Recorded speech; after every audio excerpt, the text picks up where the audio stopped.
86% of people, especially B2B, will look up LinkedIn as part of the buying process. So it's one of the top 3 places they go. So, 86%, and you're sitting there as the business owner of a company, and they go, I don't need to be on LinkedIn. And it's like, well, somebody's looking up you, how well you run your company, what you're all about, what your integrity is, all that sort of thing. They're looking that up on LinkedIn. And when I develop profiles for people, I always say to them, your LinkedIn profile will either compel or repel. Welcome to Jane Jackson Careers, a podcast that takes your career to the next level. Here's your host, Jane Jackson, author of Amazon Careers bestseller, Navigating Career Crossroads.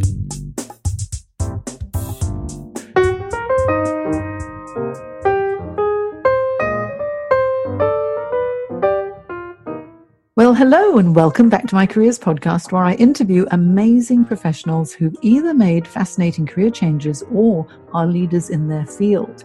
Now, today I have a very special lady, Jillian Bullock, on the show, and she is the LinkedIn Ninja DownUnder. Now, this is an accreditation, not just a cool sounding name. She's one of an elite group of only 9 LinkedIn Ninjas worldwide, and the only one in Australia. It requires 12 months of studying this one social media platform, plus testing to receive a certification by the original USA-based LinkedIn Ninja. Jillian is so passionate about the power and future of LinkedIn that it has become her career and her mission. Now, Jillian's career journey includes very interesting marketing roles at Bally Shoes, ING Investments, and the iconic Australian Sheridan bedding fashion brand before transitioning into becoming the LinkedIn Ninja DownUnder. Jillian's often interviewed for the mainstream media such as the Sydney Morning Herald and in specific publications that cater to the industries to which she is accredited to award continuing development points. This includes the New South Wales Law Society, Mortgage and Financial Advisory Association, and the FPA Financial Planning Association. This accreditation has enabled those who work in these professional services a way to meet their industry requirements each year, while also learning how to generate new leads and increase their brand's awareness via LinkedIn. So let's welcome the LinkedIn Ninja to the show. Hi, Jillian. Hi. Hi. Welcome. Thank you so much for your time this morning on a sunny Sydney morning. It's my pleasure to get to interview you today. And so how about to kick us off, because this is all about careers, let's find out about your early days in your career and what were your career aspirations when you were a teeny tiny little girl? Teeny tiny. Well, if you're going to go back that far, I actually wanted to be a vet. Ah, okay. Yes, but I think I mucked around in school too much and didn't get the grades. Bit too much of the class clown there. So, and then I realised you had to put animals down as part of it. So I decided not to do that. But I do remember, if we go a little bit further forward, careers, a very big turning point in my life was the careers day in about year 9 or 10.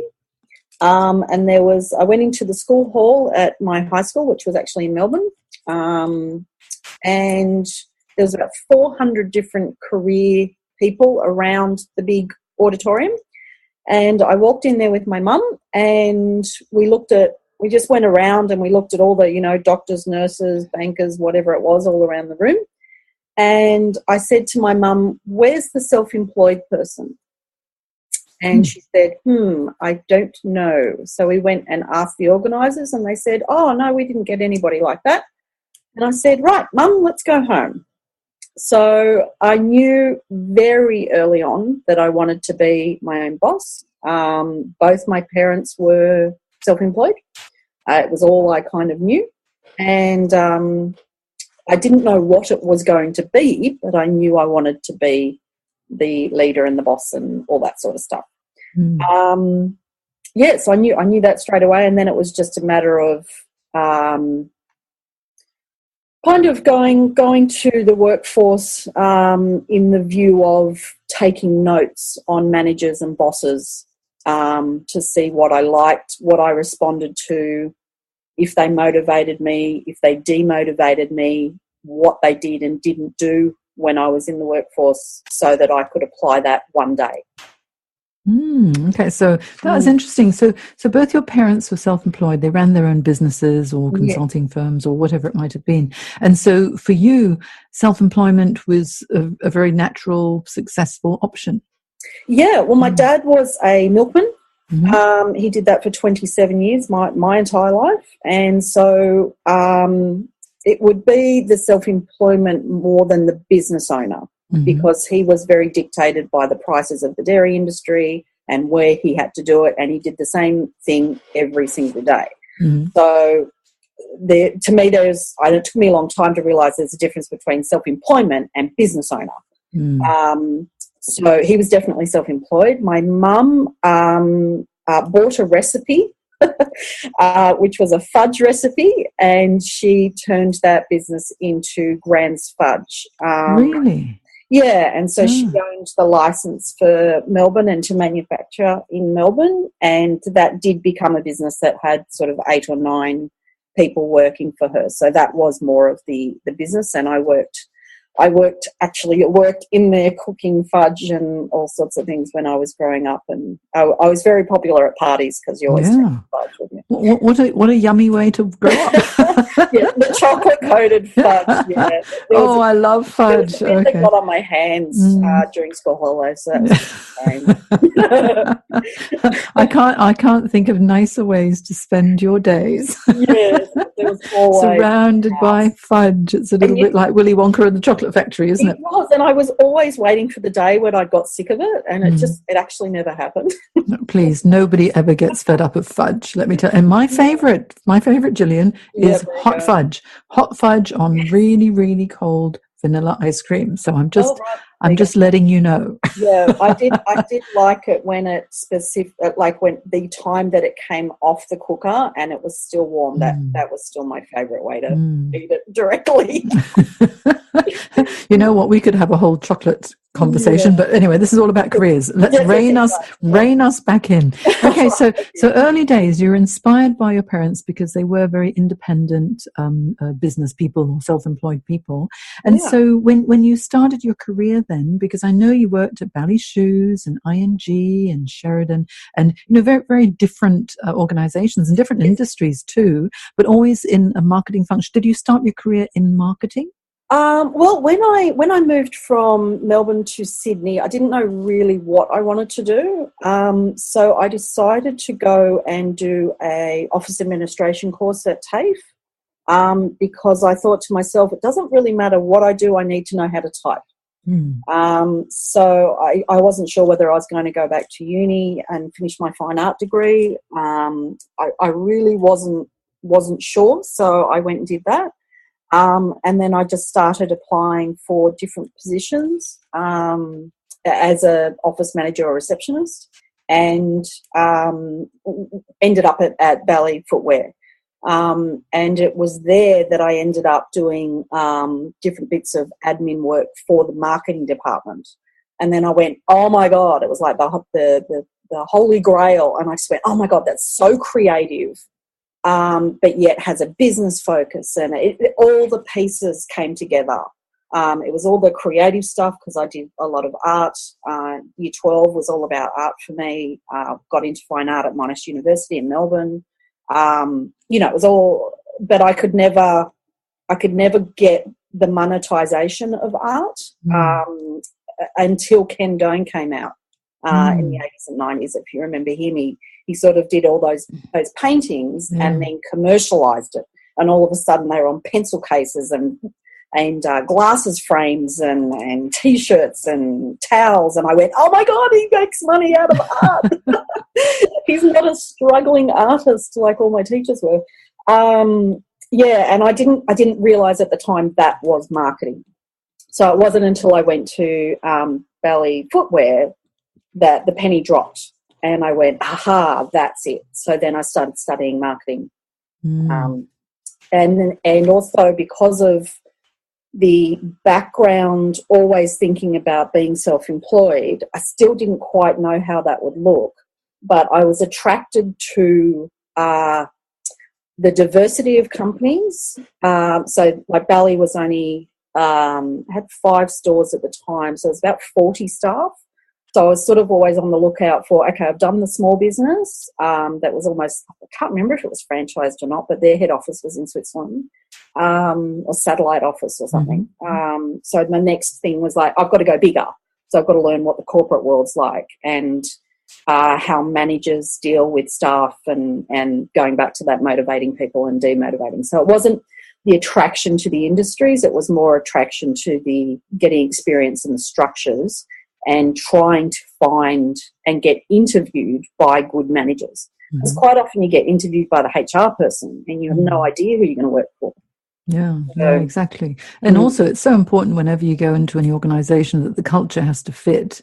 And meeting with HR is good because you learn about the organization, but ultimately you're going to be liaising the most with your manager and your team members. Yeah. And that fit is so important, isn't it? So you had some time and learning all about marketing and getting really inspired by, you know, Ken Doan is obviously your big inspiration there. It was then, yeah. Don't know what he's doing now.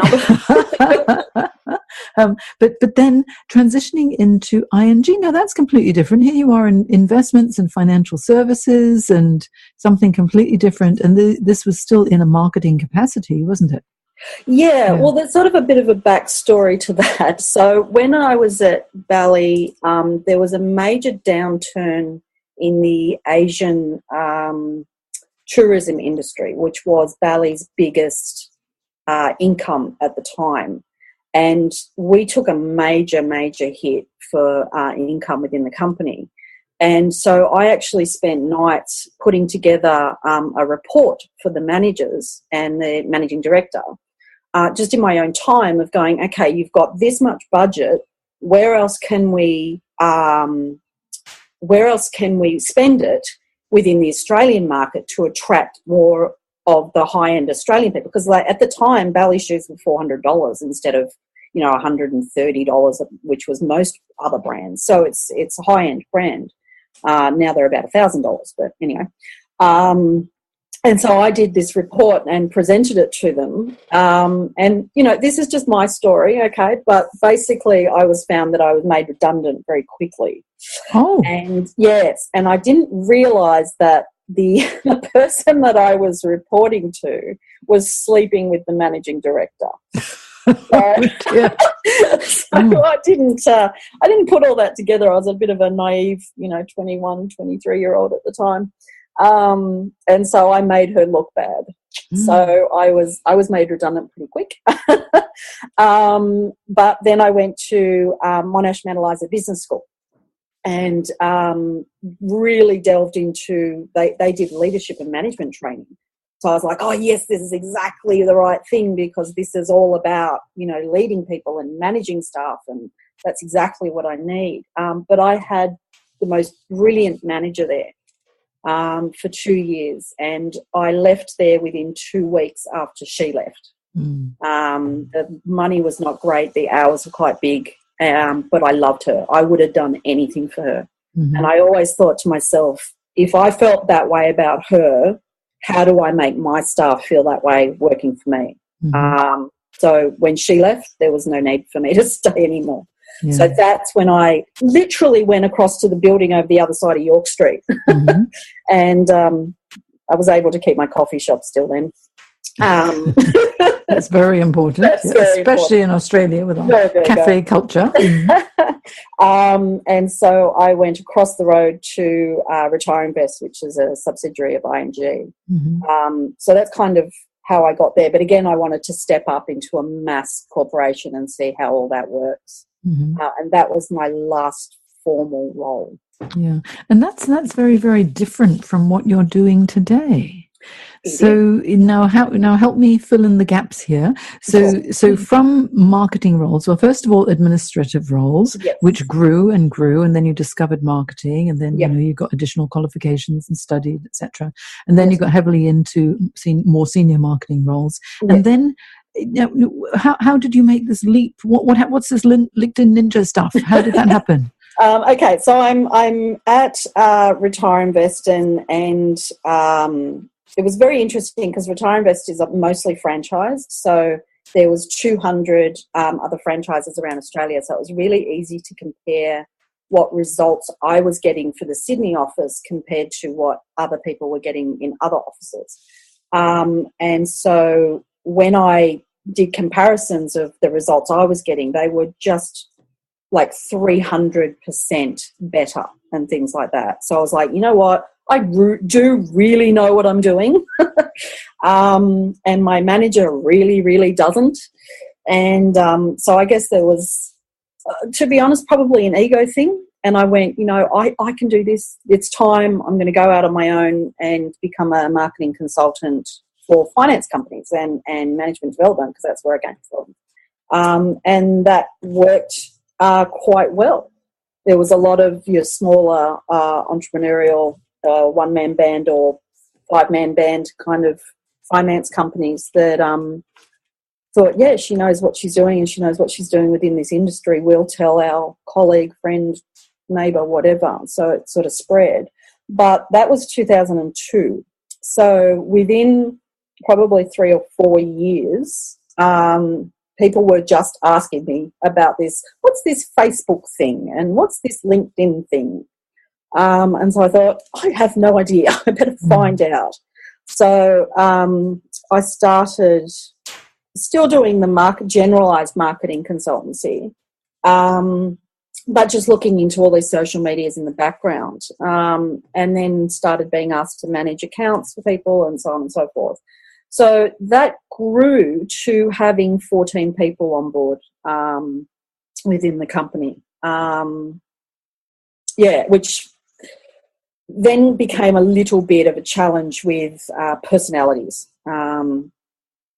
They sort of had the proverbial contests a lot of the time. So it sort of grew too quickly for me to deal with all those personalities and to be thrust into management.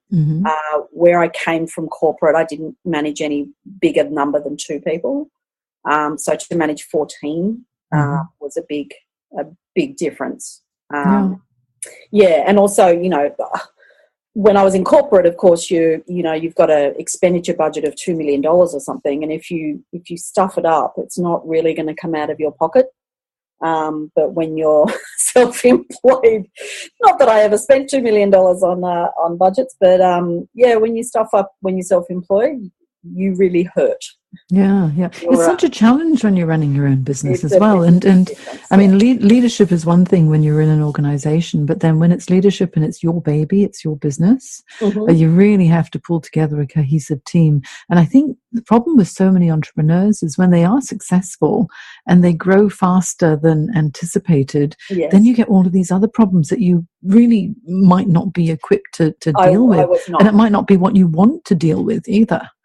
So growing is a good thing, but sometimes it's not really the blessing that you think it is. No, it was an interesting time. But one of my copywriters, my sales copywriter, was US based, and she knew the original LinkedIn ninja in Cincinnati, and that lady was on the lookout for growing her brand past the US borders, and so they got together and spoke about me. Apparently she had gone to Australians many times and they had all failed the first test, which is actually to prove ROI for those accounts that you manage. And I was like, well, why would you do it if you can't give somebody a return on investment? That's crazy. How would you even sleep at night if you're not doing that? It was baffling to me, but apparently over the years now, I see that there's a lot of companies that take people's money that don't give ROI at all.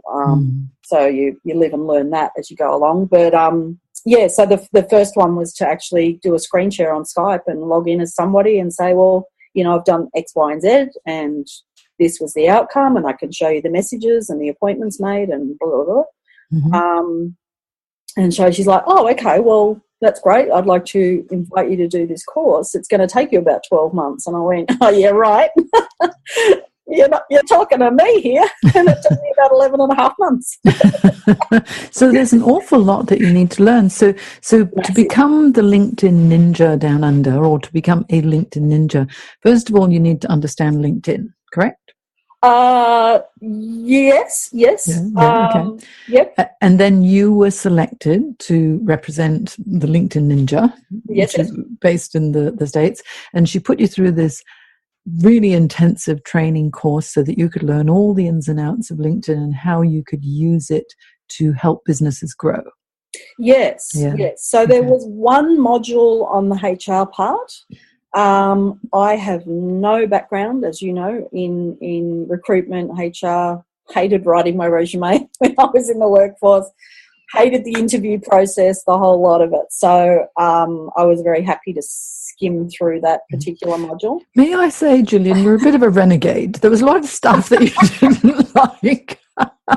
Yes, you're a little bit bolshy, I've decided. And you know what? Bolshy means much better as an entrepreneur than as an employee, obviously. Yes. It would absolutely kill me to go back and work for somebody else. Yeah, I think you're cut out for entrepreneurship. Okay, so you skimmed through the HR side. You thought, I'm not going to have to need to deal with this. Okay, then? that reminded me of high school again, of just doing the bare minimum the night before kind of stuff.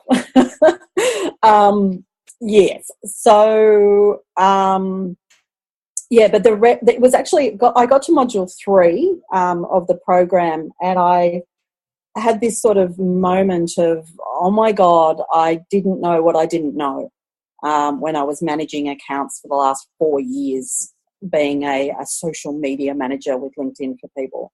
And I just thought, my God, there's like 21, 22 modules, and by module 3, I was finding stuff I didn't know. So it started the process in my head of going, you know what, people in Australia need to know this stuff, and they need to have somebody to go to that's not just taking their money, not, going through the motions, doing what they've found by clicking on a few things and going, oh, yeah, I can show other people that now. And it was in that process, when I was finishing that 11 months, excuse me, that I started to think I was thinking to myself, I'm going to cut down these 14 people, but also cut out the other social media platforms. So I just basically finished up the contracts over that 12 months period, and said to those clients, look, we finished doing your Twitter and your Facebook now. So if you'd like to keep going, this is the person I was using. This is the staff member that was doing that for you. They're going to go and be a consultant if they weren't one before. And so you can go to them, or, kind of find somewhere else. So what you did was you decided, okay, no more of any of the other digital social media platforms. I'm going to focus only on LinkedIn. Yes. And that must be because you found that to be the most effective lead generation tool. Oh, it was, I always liked it. I definitely always liked it. It was my favourite out of the 4, because when I did my diploma in marketing, there was a major component of direct marketing on it. Now, back in the day, in the 90s, that was much more to do with direct mail and advertising and so forth like that. But to do LinkedIn and be able to, you're trying to work with, the CEO of Fitness First, for example. This is your target market, and you go, that's who I want to speak to. And you can just do a couple of searches on LinkedIn, find out who it is, and then either message them directly through an email, or you can reach out to connect directly. Well, every other, before LinkedIn came about, you'd have to do some major research of who the heck that is, where they're located, how to get the mail to them, and whatever your message is. It was just this whole process. But all of a sudden, it not only cut it down to, within an hour, within 10 minutes probably, you found out who it is, how to contact them. You send a message and they've responded. It was just, that's the most pure form of direct marketing there is. Whereas for me, and let me be upfront, I am not a Facebook ninja. I'm barely a Facebook user half the time. I had a message there the other day. I haven't seen it for 2 months because I haven't logged in.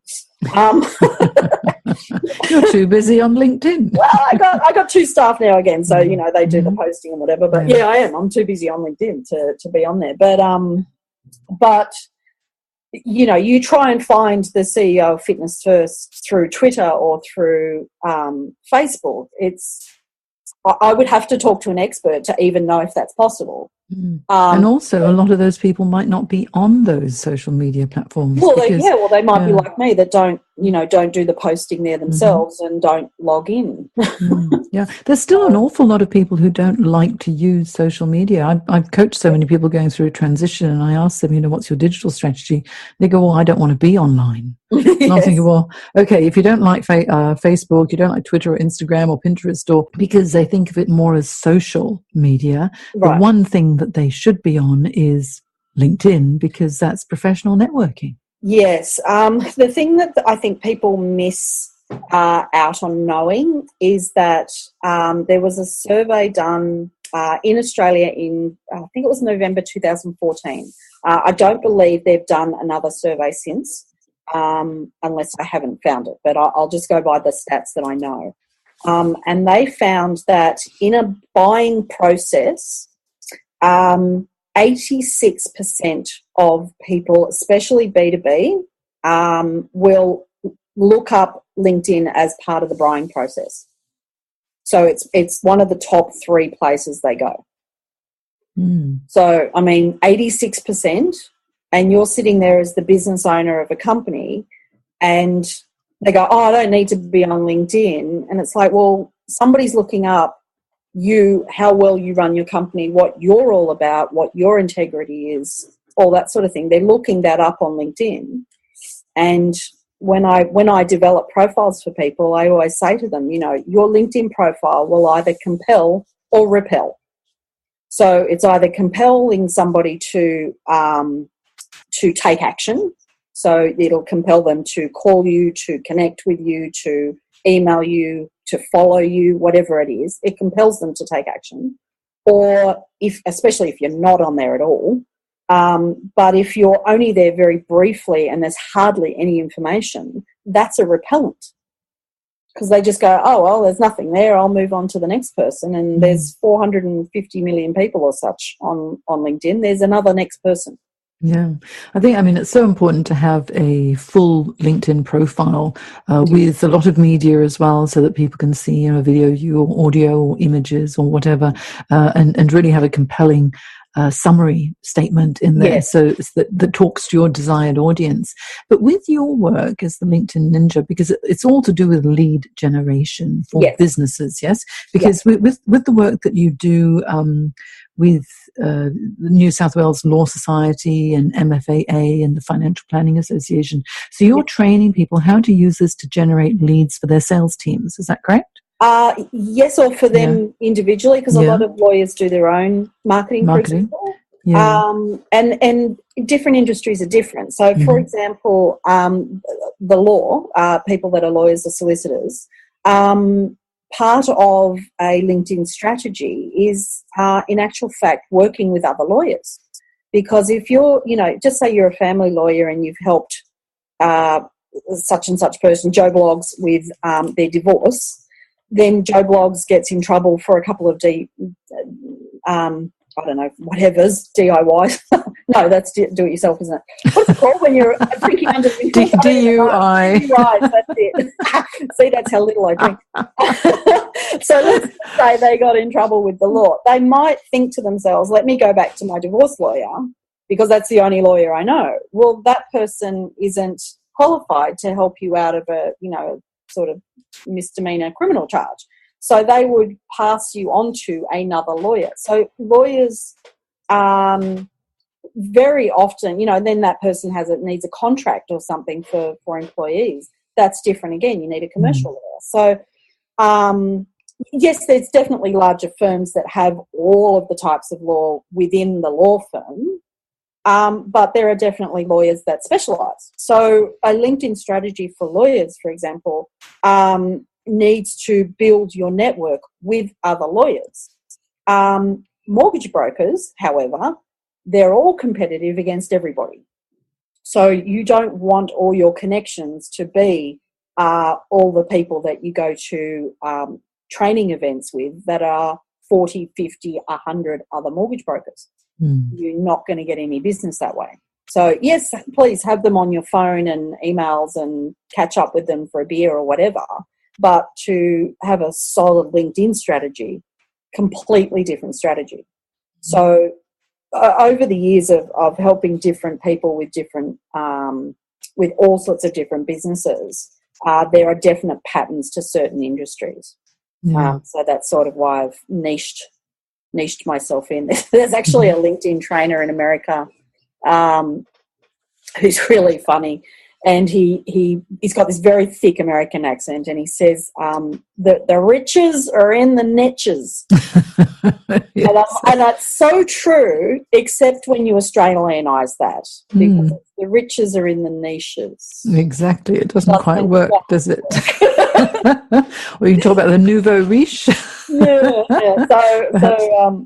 But anyway, but the message is very fundamentally true, and I've found, you know, when I was doing all for social media, my income level was at a certain point, and then when I became a LinkedIn specialist, it exploded to a certain point. But then when I niched again and went to certain industries, it exploded again. So it's so true. It's ridiculous, and I can't tell you how many people, you know, approach me and are looking at working with me for gaining new leads on LinkedIn. And one of my first questions is, okay, well, who's your target market? Because reading your profile, I can't tell, which is a little bit of a alarm bell. But and if their answer has the word anyone in it, we've got a problem. Yeah. Because honestly, I mean, you can't market to everybody, because it's a bit like, you know, if you cast your net so wide, you get an awful lot of jetsam and flotsam and whatever you call it. You know, you get a lot of rubbish as well. Yes. You know, eventually there will be one fish that you actually want, but you'll get so much else that you need to filter through. And whereas if you've got, you know, just that one hook for a specific target, then it might take a little bit longer, but you're going to get, you know, exactly what you're looking for. Yes, but it translates to everything. You know, I probably get 40% of my business would be not from those industries, which is great, and they're just usually word of mouth referrals and whatnot. But my actual active marketing is to those industries. So it's always, you know, it's very specific messages, very specific tips, very specific marketing, which makes it really easy.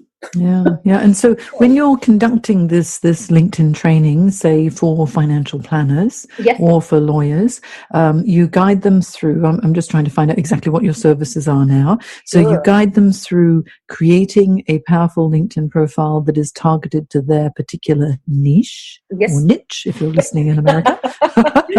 Okay. And then what? Well, then it's actually, it all depends on the person and what resources they've got. So some people they work within a company, and there's a marketing person in-house that concentrates solely on content.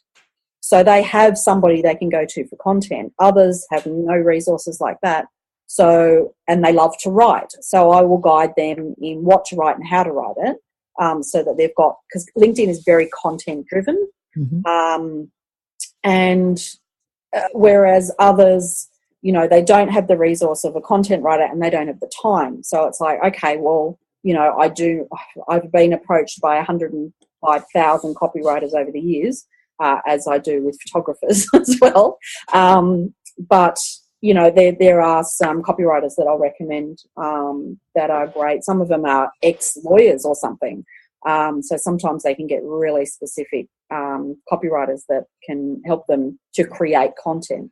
So it does vary of what it is. I do have, you know, the more generalized information for each one of these industries as an e-course on my website.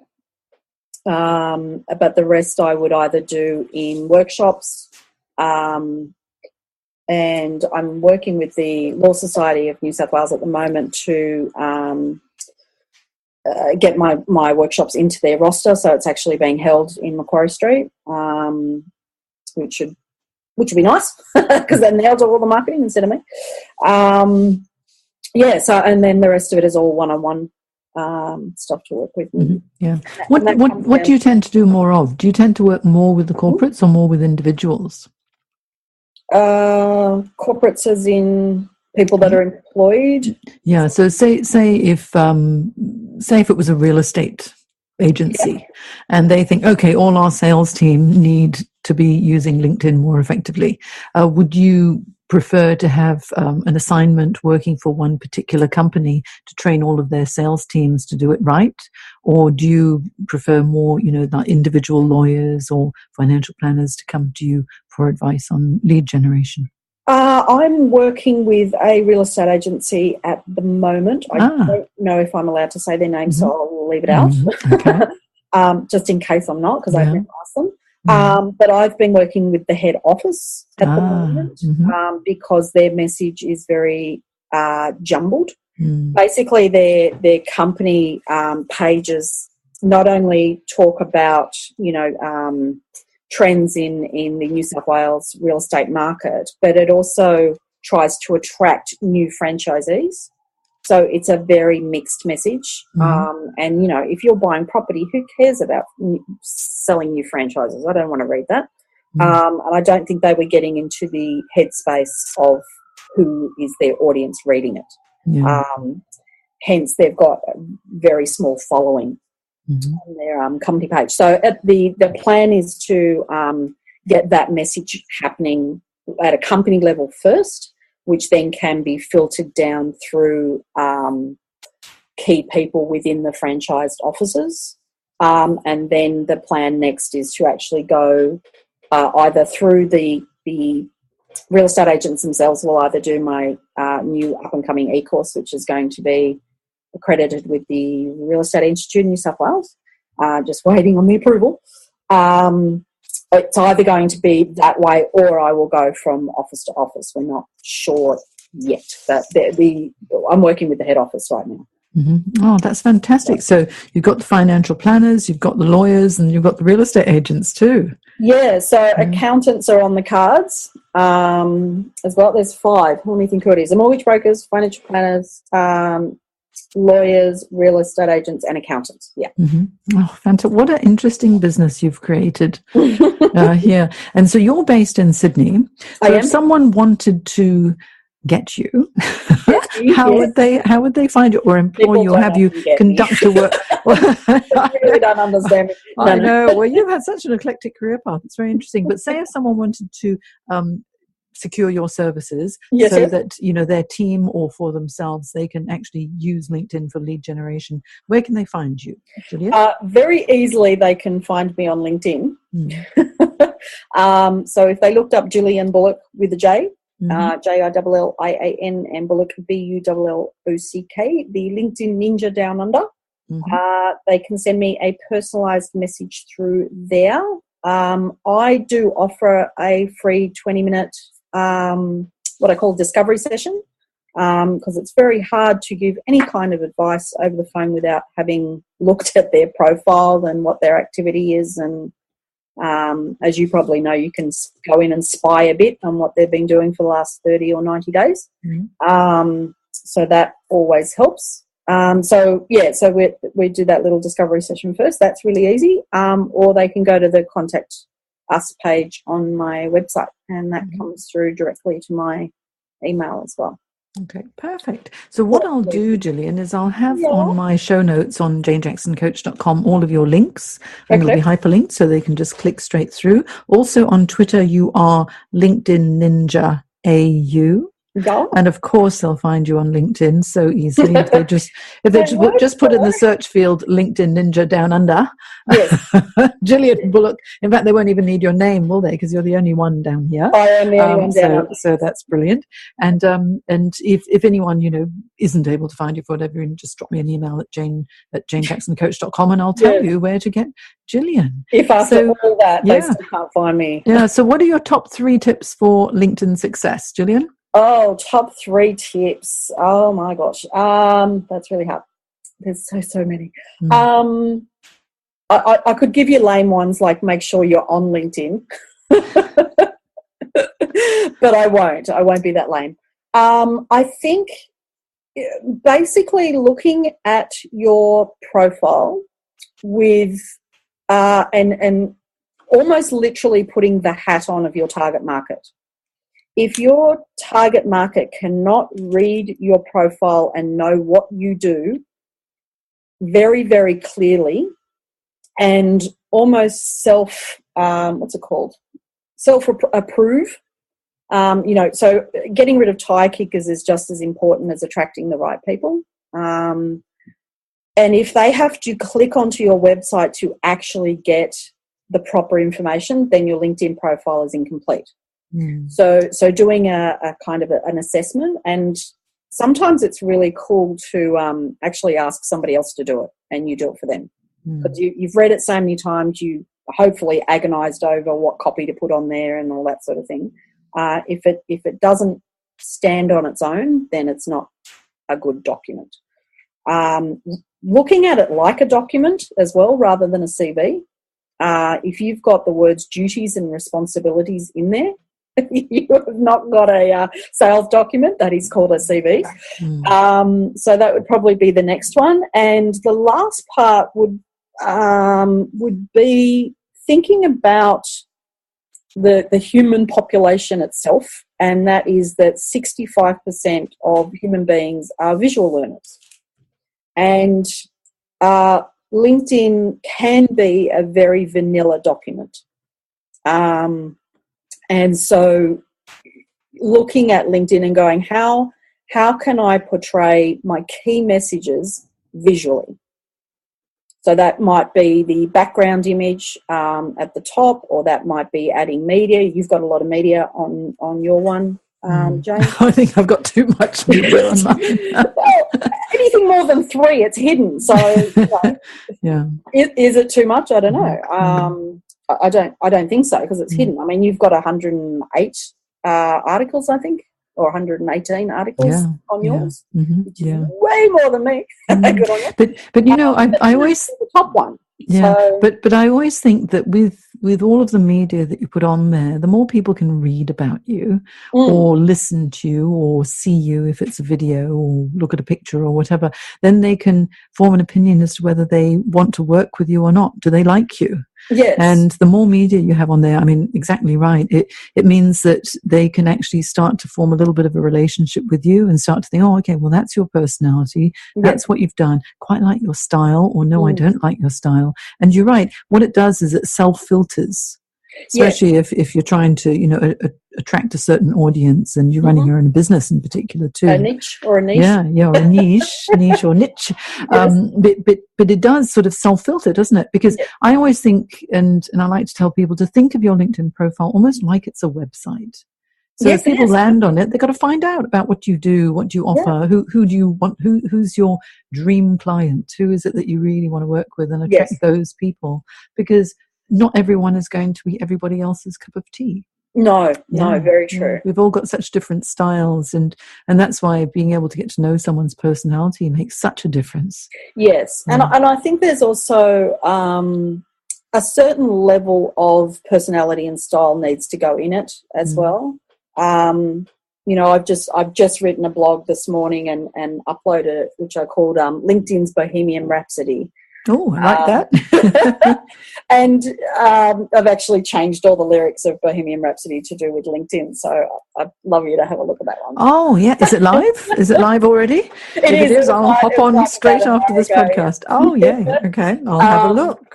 Yeah. So, and I mean, if you put your personality into it, I think you'll attract the types of people you want to work with anyway. Now, I swear like a trooper when I'm not being recorded. Thank you for restraining yourself. Well, I don't go that far because LinkedIn is also a very professional platform. And when I'm in a professional setting, I can hold my tongue unless whoever I'm working with lets a few bombs out. Then I may loosen up a little bit. But I am not one of those people that are happy to type swear words. I think it's a bit crass to type them. Yeah, but, you know, there's a heck of a lot to people's personalities. You don't need to shock people. There was a lady who she was doing, you'll be quite interested in this, she was doing articles, I can't remember her topic now, but it was kind of boring and there was only about 100 people looking at them. And then she decided to put the F word in her title. And she had about 120,000 views the next article. And she thought, oh, that was it. And I think that article was something to do with entrepreneurial, being an entrepreneur. And she took it as it went kind of a viral because of the swearing. So then she did an article every day for 4 days doing all sorts of different swear words. And took it as far as she could go. And then she was banned from LinkedIn. Oh dear, you've got to be careful. And it's like, well, you know, you didn't do it intelligently. You're trying to get views by being crass, not because you're actually an expert in your field. Yeah, I think that's the important thing. Anything that you put out there has got to be truly your thought leadership and be of benefit to others to read, not just to be clickbait or for shock value. Sometimes, there might be something that will be shocking, but you can't sort of keep it up regularly. It still has got to be something that's going to be of value to others. They're going to learn, and it'll position you as that expert in the field. Yes. Yeah. But I mean, with my style, for example. Like the Bohemian Rhapsody thing, I like to get information out there, but there's a lot of people writing about LinkedIn all over the world. So I like to put some other personality into it because then it's remembered. You know what I think? The Bohemian Rhapsody thing, if it's what I'm thinking of, should be sung and put into a podcast. It should be. That could be it. Maybe you need to sing and record it, and I will help you promote it, Jillian. I read it to my marketing manager yesterday, and she's like, oh, you've got to record this. And I went, oh, my God, I haven't sung since high school. Well, I'm curious. Well, I'm going to, I think I might add the link to that in my show notes as well so people can find you. Now, Jillian, I can talk to you all day, and you're a very interesting lady. You've had an interesting career path, and also a lot of really very nice, simple, down-to-earth tips on how to make LinkedIn a great lead generation tool. So, what you see is what you get with you, which I think is really, really important too. And obviously you get the results, and so your results speak for themselves. So that's fantastic. So it's been such a pleasure. Thank you for taking time out of your busy Friday afternoon now, to have a chat on our podcast. And I got through the whole podcast without swearing, see? Yeah, I know. I can't believe it. Can't believe it. Okay, you must be so exhausted. I'm going to go lie down. Okay, now go and do some stress relief or whatever it is that you've got to do. Okay, so people can actually book in for a 20-minute free exploratory conversation with you if they go to linkedinninja.com.au, and again I'll have all of these links on my show notes too. So thank you so much for your time. It's been great having a chat with you. Lots of fun. And we will have you back on the show again very soon, and we'll talk more things to do with LinkedIn. Okay, thanks. Bye.